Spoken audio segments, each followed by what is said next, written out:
It was so sad.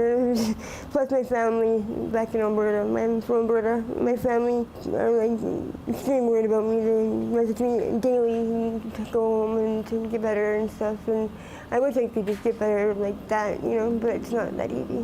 What was the first step that you took?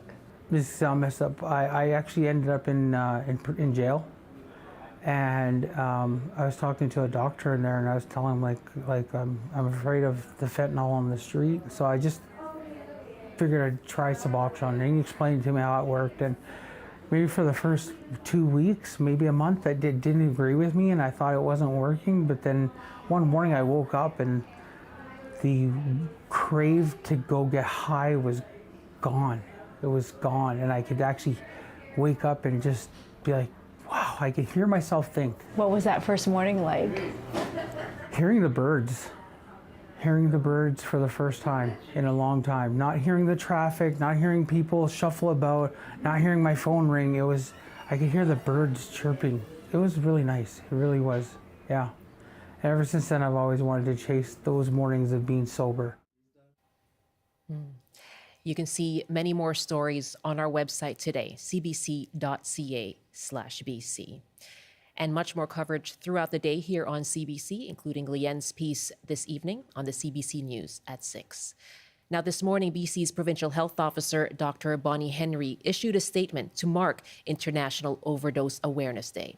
And she said, quote, "We know that what continues to drive the fatal outcomes for people who use drugs in BC is an increasingly toxic, unregulated, and unpredictable illicit drug supply, contaminated primarily with fentanyl and its analogs, but also with benzodiazepines and other adulterants."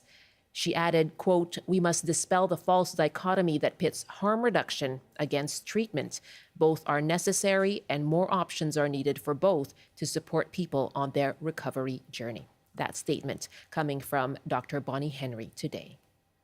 And CBC is launching a new project to mark International Overdose Awareness Day, and it remembers those who have died in a crisis that has killed more than 12,000 people since it was declared a public health emergency in 2016 in British Columbia. You can read more about their stories online, cbcnews.ca.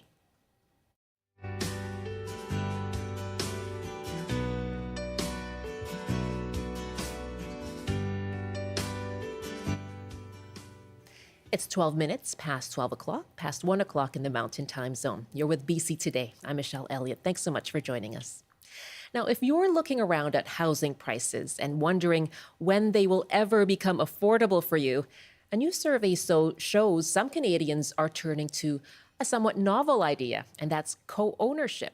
It suggests as many as 6% of homeowners in Canada co-own their property with someone other than their spouse. The finding is in a Leger poll published today on behalf of the real estate firm Royal LePage. Of that group of homeowners, a majority co-own with other family members, while 7% co-own with friends.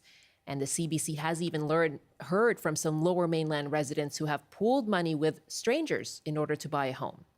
Now, while splitting the cost may seem like a hack or a simple solution to housing, experts say there are pitfalls that need to be carefully considered. Well, we want to hear from you on this. Would you team up with someone other than your spouse or family member to buy a home? And what do you think are the benefits and what are the pitfalls? Do you think co-ownership is a viable solution to the housing crisis in BC? You can call us 1-800-825-5950, 604-669-3733, or pound 690. You can also email bctoday@cbc.ca. And my guest is Richard Bell. He's a real estate and estate planning lawyer. He's also chair of a nonprofit called Small Housing BC. Good afternoon. Thanks for joining us. It's my pleasure. Can I ask you first about your own interest in this scenario of co-housing or co-ownership? Well, I actually redeveloped my property. I have 4 generations living on a piece of dirt in Vancouver in 3 units, everything from a 3-year-old granddaughter to a 95-year-old mother. Wow. So I've lived the journey. This is multi-generational housing then. At its best. At its best, you said piece of dirt. I don't know if anyone in BC would call having land a piece of dirt. Very valuable at that. So why did you decide to do that? It really was looking at, how could I help my kids become owners of real estate in Vancouver, and regardless what community we talk about, it's every community is faced with the same struggles. So, Right. so what I did is I gifted part of the dirt to the kids, and then we had our contractor calculate the cost of building each unit, so that the kids would have a mortgage that they were responsible for. The old motto of help, but don't help too much, I guess. And now you obviously had personal interest in this, but you are also a real estate lawyer. Did you have any apprehensions? Yeah, there's clearly some challenges with the co-ownership model. The biggest challenge, quite frankly, being that it is one property. So there's can only be one mortgage on the property. So you'll have scenarios where someone, friends coming together, and some of them have more money than the others, but everybody needs to borrow something. So you end up with one large mortgage. And unfortunately, everybody is 100% responsible for that mortgage. So it impacts everyone's debt service ratios. And personal experience I had in terms of my family, where one daughter buys a new car and I get the phone call, Dad, I don't qualify for a car loan. And so would you like to buy a new car with me? So therein lies the challenge for co-ownership. Right, because you are paying a portion, but you're responsible for the entire mortgage just as much as the other person you've bought with. That's exactly the problem. Wow. And, arguably less of a problem when it's the family working together. But clearly, when it's different friends and families coming together, the impact is significantly more impactful. What goes through your mind then when you hear, according to this poll, that there is this number, 6% of homeowners in Canada, as many as 6%, co-own their property with someone other than their spouse? Yeah, I guess I'm not surprised, in not only what I did, but in terms of the practice, we're often approached by clients that are looking at doing this. And many of them will continue down the path, even though that we point out some of the challenges that take place, particularly where it's not family, and what happens if there's a divorce amongst the couple, what happens if someone has to move. But even within a family scenario, this is, to redevelop your property, you're not just borrowing $500,000, you're borrowing a lot more than that.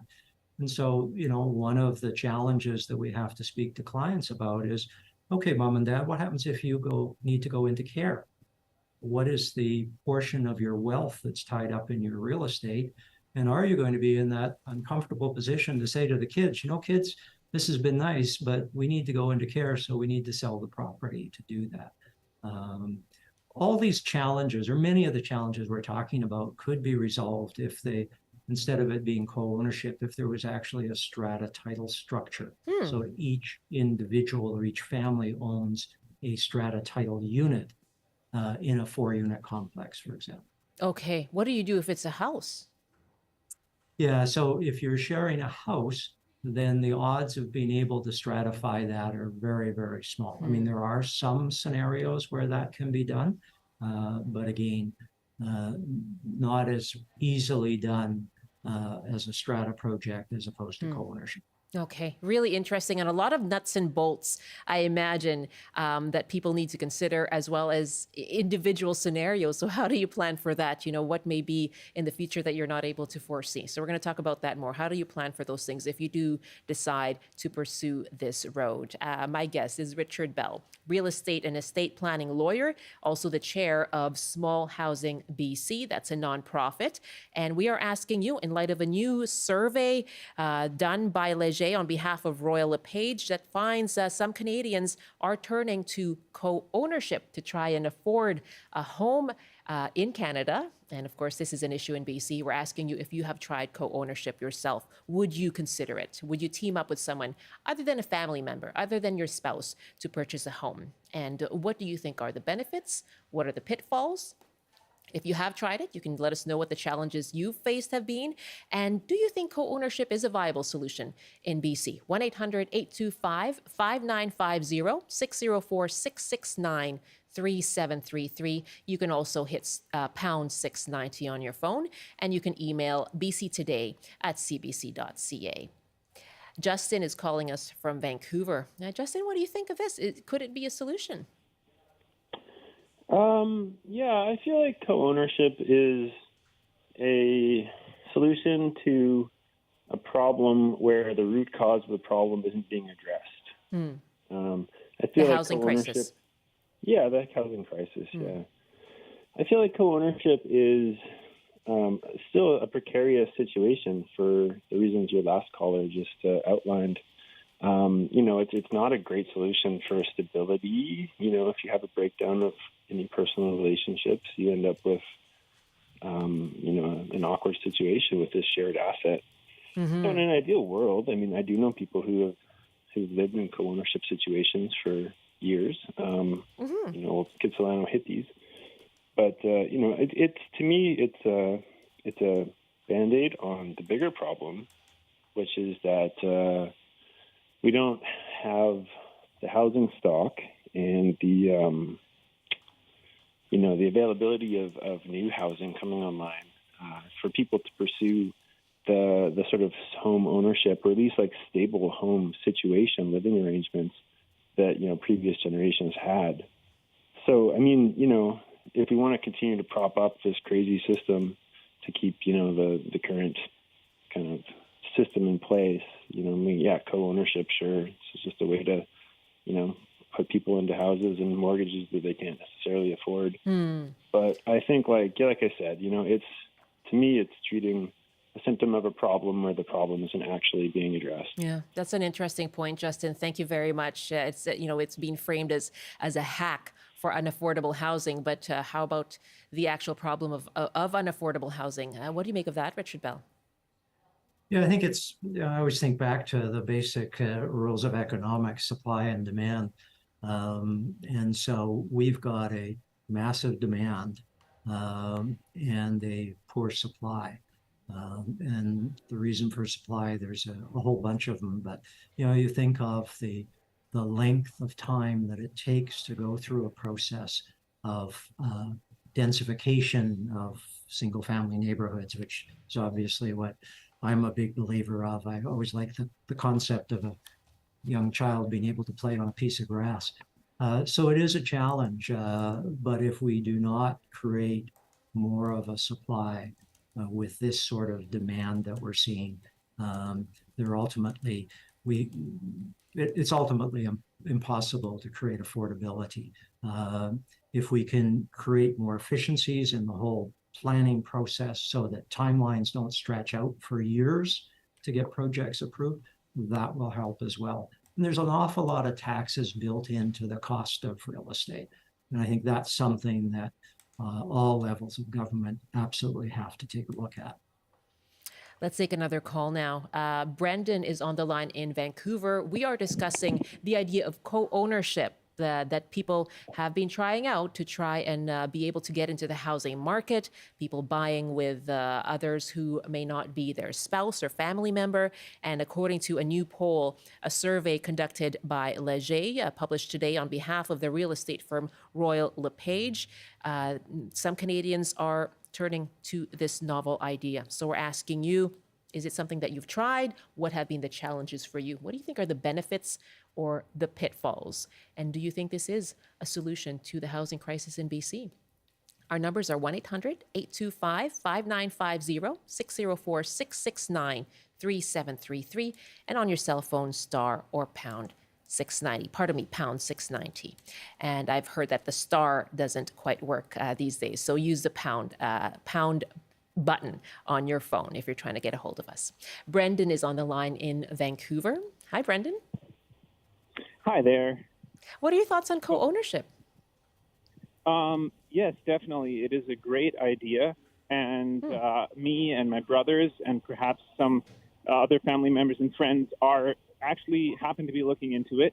We would do it in Vancouver. The one thing I always say on this topic, though, is that to get straight to the point, if you are an old renter, if you already rent a home, your current rent cannot rise more than a certain amount, which is kind of tied to inflation. And this is a great rule, and we need this rule across the board for all new house sales and new rental units. If we had that, there was some kind of price ceiling.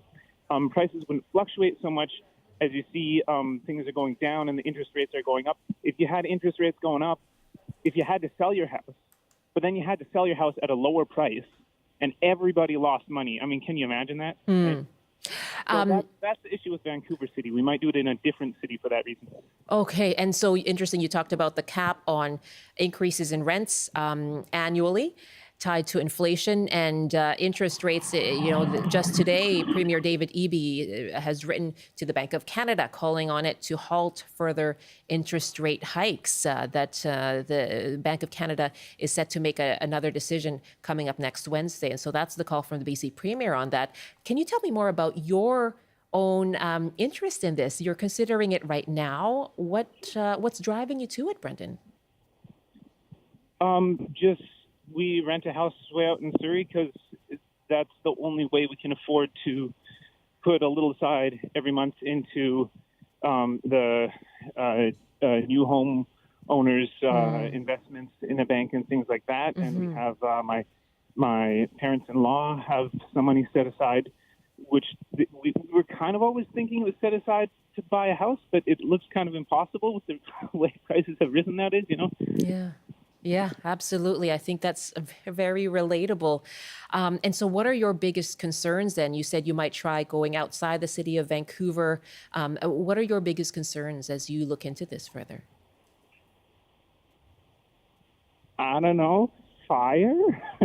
Because like the thought was, well, we could buy a house outside in different cities, perhaps maybe sell in the future and buy one in Vancouver. But I don't want to buy a house down, then I have nothing. What's that? You don't want to buy a house? Like, I don't want to buy I don't know, Kelowna or somewhere where there's really high risk of forest fires every summer. If it burns down, then I don't have anything to back my investments on if I want to live in Vancouver in the future. Yeah. That's another consideration these days, isn't it, Brendan? Thank you so much. It sounds like you're weighing a lot of things as you look into this as a possibility. All the best to you. And then is there a question you might have for our guest, Richard, who's a real estate lawyer? Well, for example, why haven't I heard some kind of price ceiling on new sales or new rental units or new housing sales really being discussed? I suppose not in some of the real estate businesses. I wonder if, I can ask our guest that as well. How might the market respond to something like that? Brendan, good luck to you, okay? Thanks so much for sharing your story. Okay, thank you. Richard Bell, what do you make of that? More reins on the market, I guess, is what he's calling for. And what advice might you have for someone like Brendan? Yeah, it's a real challenge when you can impact a market at different levels, and at some level you never know in advance which level is going to create more of a problem than it solves. One of the discussions that does take place is around when you are densifying, are some of the units presented to market with what is a covenant, which literally limits the amount of increase. So if you normally be able to put 2 units on, if you could put 4 units, does one of those units have an affordability covenant registered against it? It's been tried at different jurisdictions. The larger problem has been it tends to be time limited, 3 years or whatever. So there is this discussion going on around an affordability covenant that in fact goes on for a long period of time. Okay. There's also been discussions about different levels of government making land available for the redevelopment, provided that there's an affordability covenant involved in some of the units that are being sold. So there are some really, it is a moment in time where everyone's really acknowledging there is a problem, and then the creativity that goes around that. Victoria passed bylaws that allowed for densification. They've had 0 applications because they couldn't, the devil's in the detail, and Okay. they didn't get enough of those details dealt with. And so I think they're going through a review process on what was a big step for them, but they realize there's a few missing pieces in what they did undertake. Yeah, it's a moment in time. You put that, very nicely, in that this is what people are coming up with to try and get around those housing prices that are such a hurdle to them. I'd love to ask you more about what are the challenges when you do go in and team up and live together. What about, what happens when the fence needs to be fixed and all those common areas and that kind of thing. So I'd love to ask you more about that. Richard Bell is with me, who's a real estate lawyer, and he's also with the nonprofit Small Housing BC. We're going to go back to him and some more of your calls. John is waiting in Prince George to comment on this. And we'll go back to this topic coming up in our next half hour as well. We're going to ask you about your experiences with beekeeping. What made you want to do it? Have you tried your hand at it? And what have been the challenges and the joys of beekeeping for you? Love to hear from you coming up in our next half hour as well. All of that is on the way after the CBC News Update with Michelle Morton. Good afternoon. Here are the headlines from the CBC Vancouver newsroom. Due to the wildfires burning across BC, the province announced today it's extending the state of emergency. It says with continued fire risk in many regions and tens of thousands of people still under evacuation order and alert, the government is extending the provincial state of emergency until September 14th to ensure public safety and support the response to BC's worst ever wildfire season. The man who killed one woman and injured several others in a stabbing spree at a North Vancouver library 2 years ago has been sentenced to life in prison with no chance of parole for 15 years. Last month, Yannick Bandaogo apologized to his victims at a sentence hearing. His lawyer says his client cannot explain a motive for the attack, but he says a troubled childhood led him into drug use. And as of tonight, Highway 4 east of Port Alberni will be fully reopened. Both lanes of the highway will be open in both directions for regular travel. The road has had reduced capacity and intermittent closures since a wildfire in mid-June destabilized the Cameron Bluffs slope. Since then, crews have been clearing debris and large boulders. The transportation minister says he recognizes the pressure the closures put on communities, but his ministry wanted to complete the work in the summer while the weather was good. In the local forecast, cloudy for today with highs of 20 degrees, and it's expected to clear for this evening and cooling down to 13. Now back to BC Today with Michelle Elliott. Thank you very much, Michelle. We'll have more on those transportation and highway updates, and we are heading into a long weekend. But I'm sure that's good news for some people, right? Highway 4 reopening. Yes. I was just actually on the island in Parksville, beautiful Parksville. Just those gorgeous beaches, iconic beaches of Rathtrevor. And we wanted to go further in towards Port Alberni, but thought maybe not given the situation with the highway. But good to know that people can travel more now. Absolutely. And fun fact, Michelle Elliott, I used to live there in Parksville. You did? When I was a young buck, and I loved it. I worked at McDonald's. I transferred restaurants from Aldergrove to work in Parksville. Oh, yes, of course. And what a draw. You're one of the lucky. I loved it. I have many fond memories there and still close friends there as well. The island's a beautiful place, so it's nice that people will be able to travel around easier. Absolutely. Those beaches just go on for days, don't they? Yeah. I know. I'm due for a visit. As she looks wistfully into the distance. Yeah. Thank you very much. I'm going to have to hear more about your Parksville childhood. Sounds good. Thanks so much, Michelle. That's Thanks. Michelle Morton in the CBC Vancouver newsroom. Welcome back. You're with BC Today here on CBC Radio 1. And we're live streaming too, cbc.ca/BC. You can find us on YouTube. Just search CBC Vancouver, or you can use the CBC Gem app. And we do have some more comments on the topic of co-ownership before we get to our other open line this half hour as well. We have been asking you, would you consider purchasing a home with someone perhaps other than your spouse just to be able to get into the market? What do you think are the benefits and what are the pitfalls? My guest has been Richard Bell, who's a real estate lawyer and also chair of Small Housing BC. Let's go to our calls now who have been waiting patiently on the line. John is waiting in Prince George. Hi, John. Welcome. What do you think of co-ownership? Well, I'm just a point of pricing of ownership. My wife and I tried to get established in Victoria. We had 4 or 5 roommates just to make the ends meet. That was impossible. We looked into things. We moved up to Prince George. Initially had a small house with a suite in it and moved up from there. It's very affordable. If you can't afford to live in a place, there is alternatives, is what my main point is. Sometimes you just have to find another place to live. Yeah, John, go ahead, yes?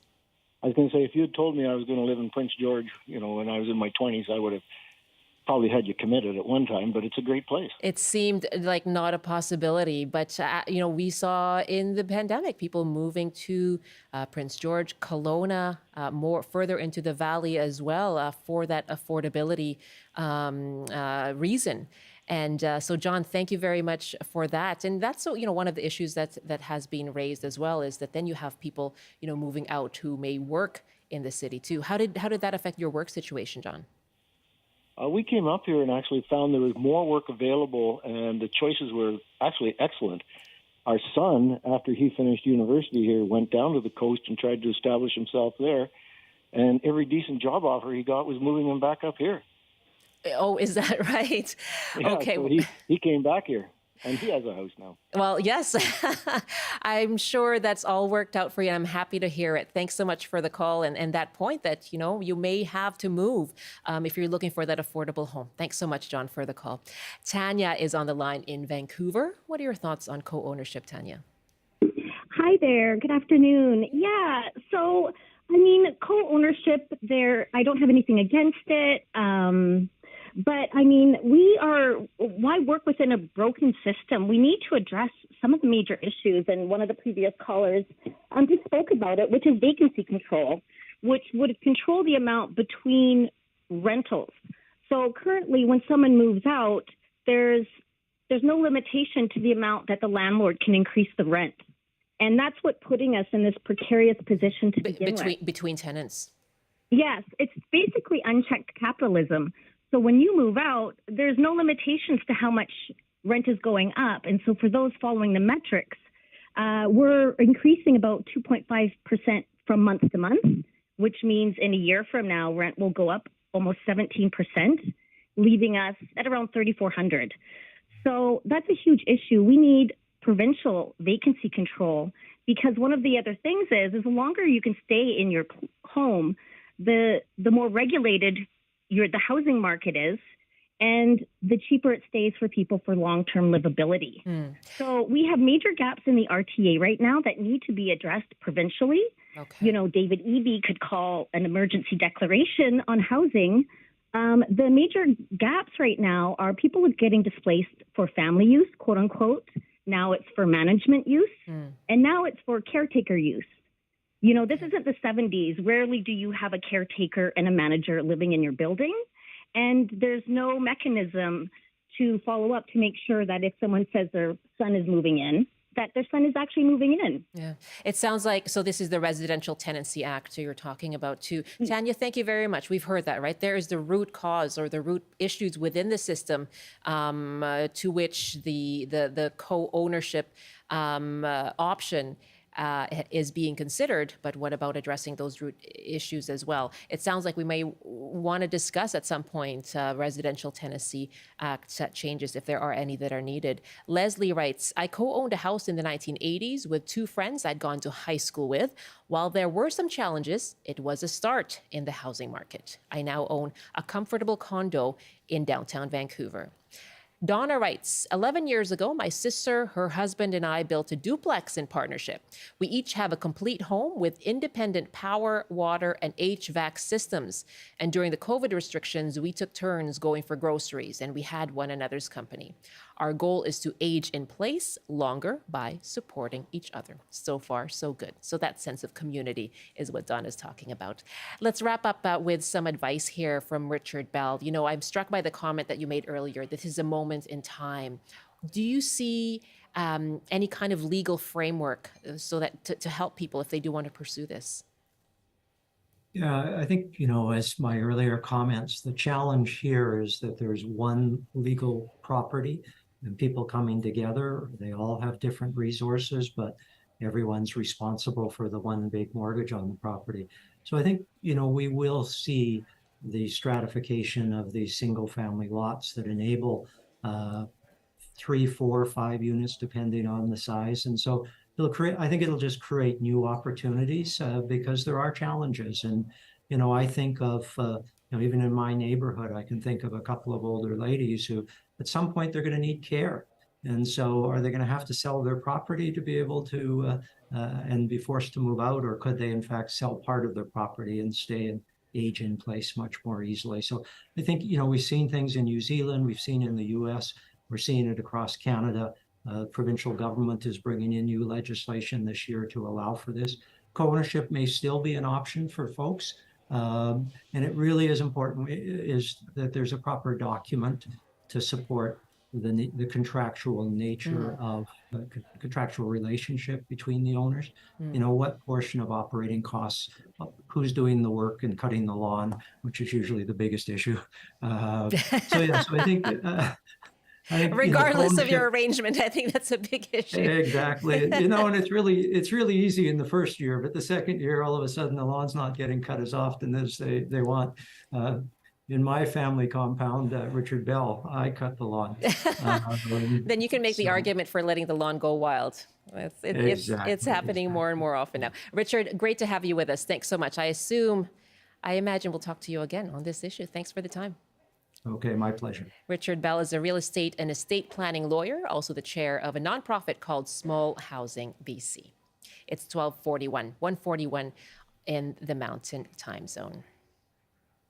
You're with BC Today here on CBC Radio 1. I'm Michelle Elliott. We're also live streaming on CBC Gem.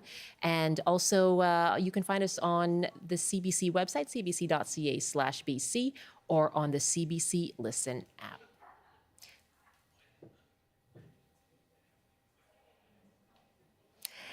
And we are going to talk about beekeeping in just a moment. First up, as you know, Highway 4 on Vancouver Island has been closed intermittently and has seen reduced capacity since June after a wildfire at the Cameron Lake Bluffs. Well, today, as you heard in the news update, some good news. Highway 4 will fully reopen tonight. It is the only major road between communities like Port Alberni, Ucluelet, and Tofino to the rest of the island.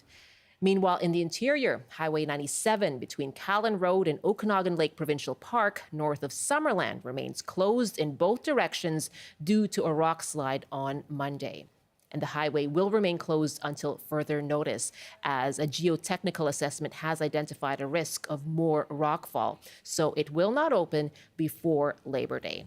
The Transportation Ministry suggests alternate routes along Highways 97C, 5A, Highways 3, or 33. It does not recommend taking back routes. For those taking BC ferries this weekend, CEO Nicholas Jimenez spoke in the last hour and gave this guidance to passengers ahead of the Labor Day weekend. If you don't have a reservation, we're encouraging people to find alternate ways to get on board, take transit, carpool, get dropped off and walk on. Essentially, if you don't have a reservation, you will find it a very challenging experience. But if you have a reservation, you're going to get where you need to go and you're going to have a great weekend.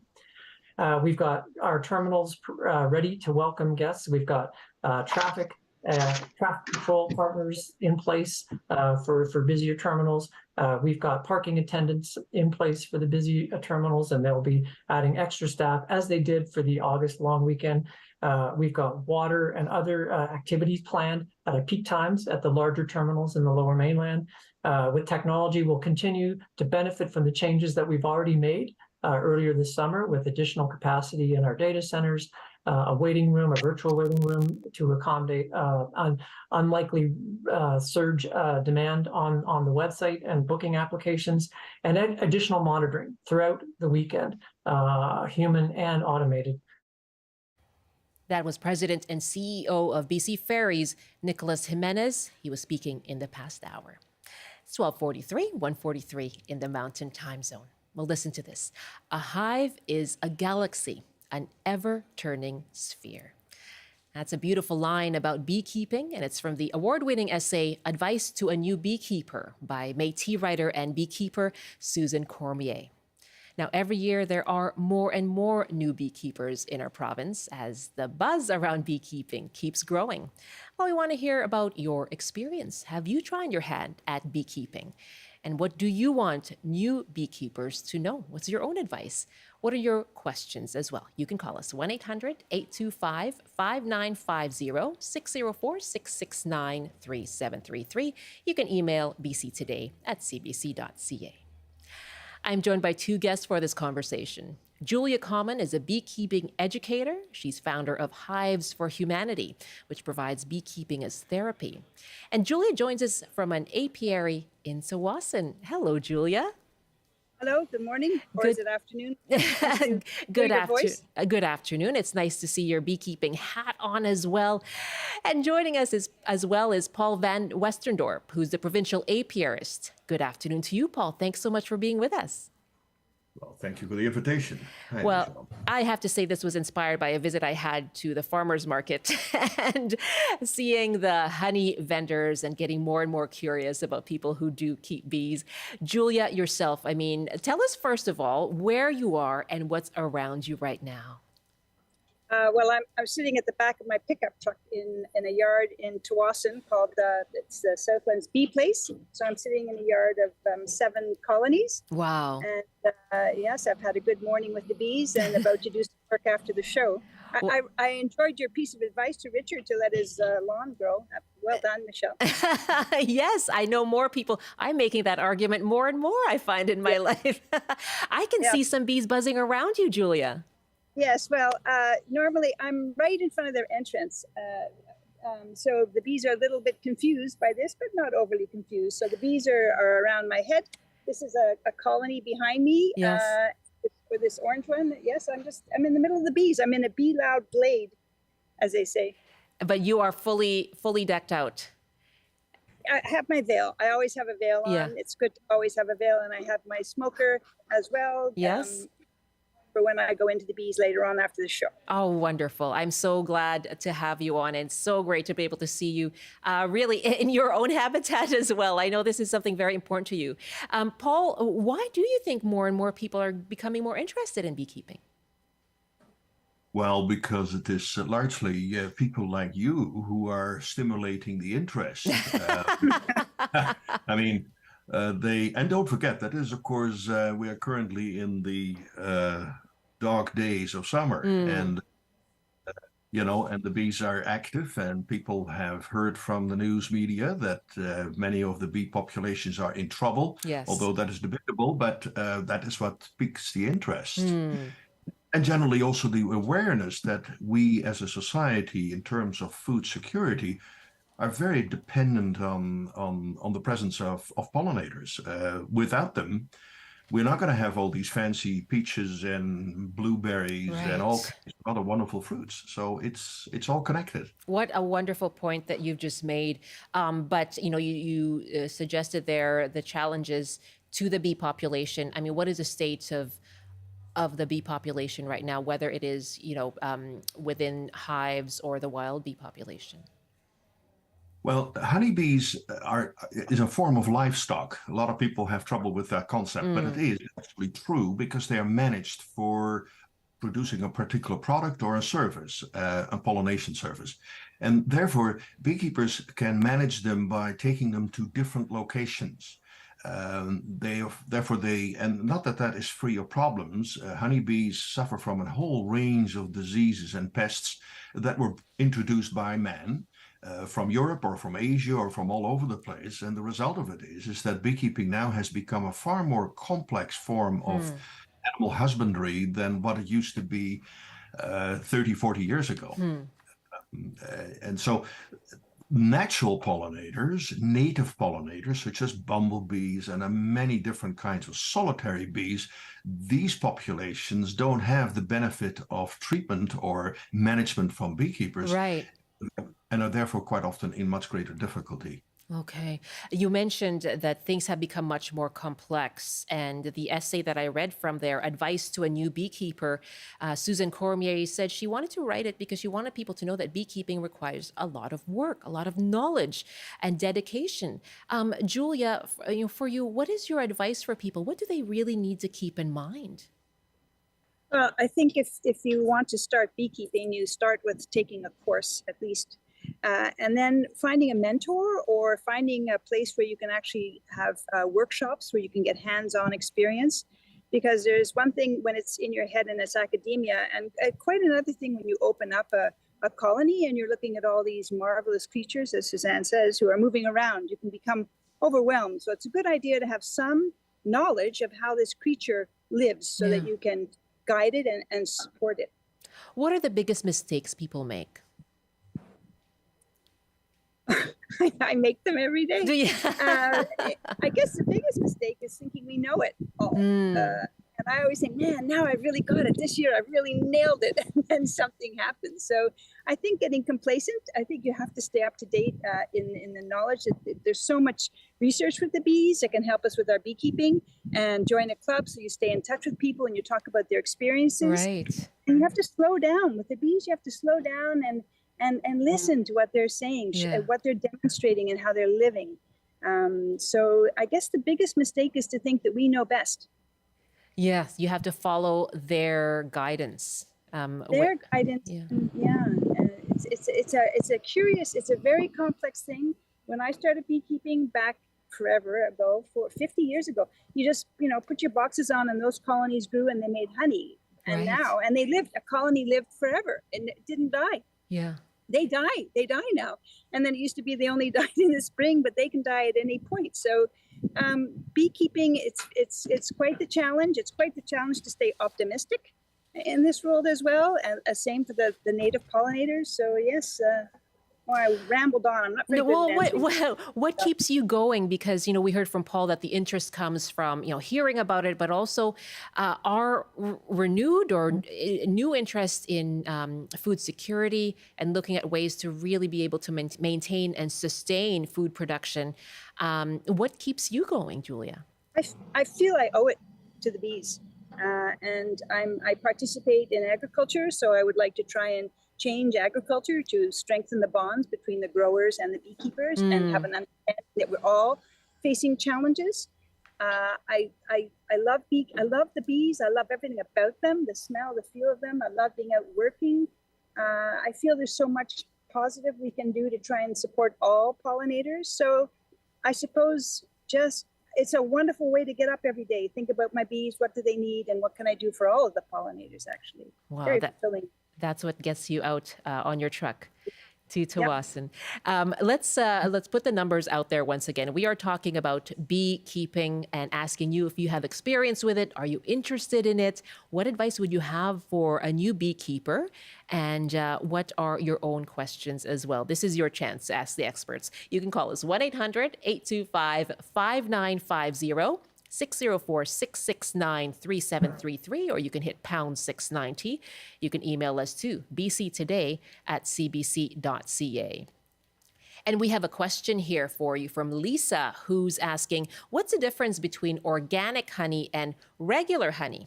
And if you buy fresh honey and a few weeks later it turns hard and crystallizes, does that mean processed sugar has been added? Paul, do you want to take that on? Oh dear, interesting. We do not control the flight of bees. These girls, they're all female, of course, because workers are all females. The drones don't work. Sorry, that's just a sideline here. So we cannot control their flight. So they are accessing floral sources from all over the place. And we do not know as beekeepers whether these sources are, quote, organic or non-organic. It is largely shall we say, a marketing issue rather than a purity issue. When you talk about crystallization, this is determined by the composition of the sugars that are contained in the honey. And so you have very different kinds of honey that are determined by the floral source. Right. Okay. And some honeys crystallize very, very rapidly, and others will never crystallize. But that is not an impurity issue. That is clearly based on the physical or the ratio between the various sugars. It's a natural process, a physical process. Okay, it's a natural, and it doesn't say anything about how you've kept the honey or where you've kept it.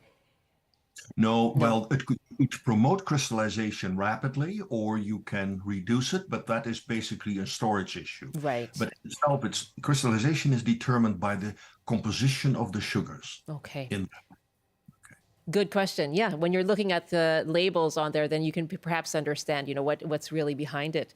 Let's take a call from Peter in South Slocan. Hi, Peter. You're a beekeeper yourself? Michelle and Paul. How are you all? I'm calling in to put in a plug for the prevention of the use of herbicides and other pesticides around the province, and particularly on forest lands, where there is no need to use these things, and it's hazardous to the environment. There's such a decline in all kinds of insects, and solitary bees included, and it's a shame that we are still allowing the use of these pesticides on common ground and crown land and private land for logging and other purposes, rights of way, the rest of it. So that's my plug, my request. I've kept bees around here in South Slocan for the last 50 years. Wow. And it is a lot more difficult, as has been said already, than it used to be in the 1970s. Wow. When actually we bought bees every year and knocked them off at the end of the season because that was the expedient and cheap thing to do. But prices have gone up. Peter, thank you very much. I'm going to put your point, let's just put your point perhaps to Paul very quickly. Paul, could you address that before I go to the next caller, that issue around use of pesticides? Fair enough. The quick answer is that we as a society impose an enormous heavy footprint on the environment, and therefore we tend to alter the landscape. We apply chemicals and all kinds of other things we do. However, pesticides in itself, of course, has a dirty word, but that is an all-encompassing term for many different kinds of products that we use to control either vegetation or insects or rats or whatever. Herbicides, by definition, have a relatively low toxicity effect upon bees or insects in general. I'm talking about herbicides, okay? And that is because herbicides, by definition, are mimicking plant hormones. And this is a kind of a chemistry that is alien to either us or to insects. Now, I'm not recommending that you take a swig of herbicide into your mouth, but the point is that it is not posing this acute toxicity that we would find, for example, in insecticides that are most of the time nerve poisons. Okay, so it's the kind of material that's used. Thank you so much for that. I just want to get Kate in, and I'm short on time here, but Kate in Delta, you had a question for Julia.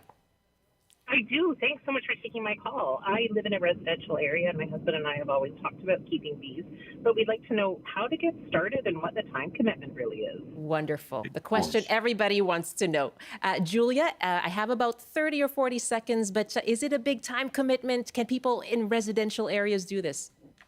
People can do it in residential areas if they have the bylaws saying they can, and it is something that takes quite a bit of time to do. It's at least once every week when you're starting out through the March to October. And you need to definitely have a course, as I said. And for instance, out here in Delta, there's, are you allowed to say businesses, Urban Bee Supplies? We do workshops in the field. So I would suggest doing workshops first to make sure that you have an ability and that you really are interested. More importantly, plant some food for all the pollinators. That's what I really try to push. Kate, it sounds like you need to go see Julia. Thank you so much for that. Julia, thanks so much. And Paul, thank you as well for your time. Great to chat. Julia Common, a beekeeping educator, and as well, Paul Van Westendorp is the provincial apiarist. That's it for us today. Thanks so much for listening and watching to BC Today. I'm Michelle Elliott. Have a great afternoon.